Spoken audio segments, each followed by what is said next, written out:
Now, from the cosmologist's point of view, many would take the same data and not come to your conclusion. They would say that there is some inherent thing in the universe, some laws that caused, that there's either an unending series of causes, or that first singularity kind of was rolled into existence by itself in some way, or some cosmic foam emerged, and each singularity is the product of this cosmic foam coming into existence, and suddenly one of them in an asymmetry explodes into a Big Bang, and this has been going on forever and ever. So each Big Bang that we see may look like it has a singularity, but in fact this has been going on forever and ever. We don't need any God. Well, certainly those attempts have been made.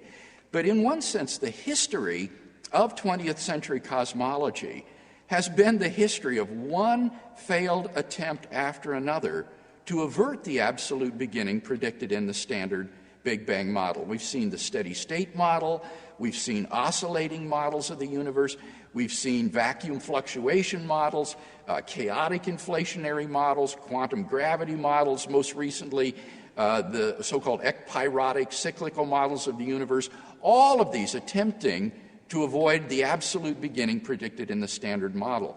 And one after another, these theories have either been falsified by the data or shown to be mathematically inconsistent, or else they have been shown to imply the very beginning of the universe that they sought to avoid. So I think that the prevailing view among contemporary cosmologists is that the universe cannot be eternal in the past, but that there is a past space-time boundary that represents the absolute beginning of the cosmos.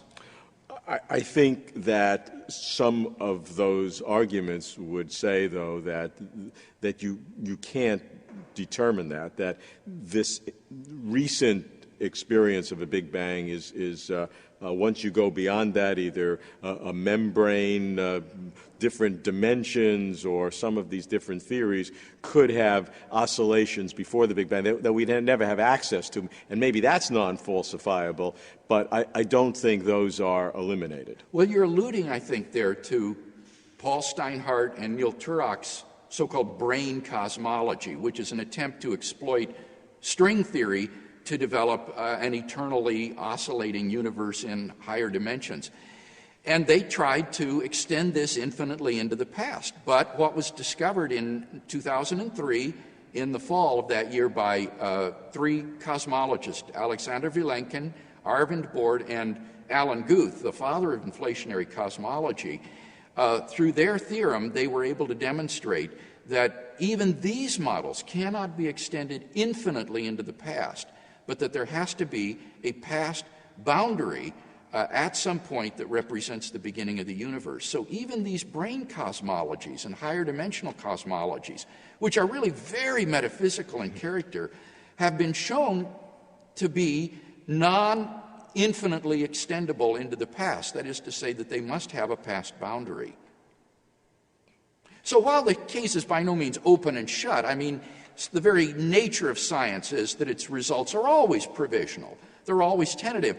I think we can say with great confidence that the person who believes in the creation of the universe out of nothing stands solidly within mainstream science today. Minimally, we can say that. And that's quite different from the previous 2,000 years of speculation about the origin of the universe.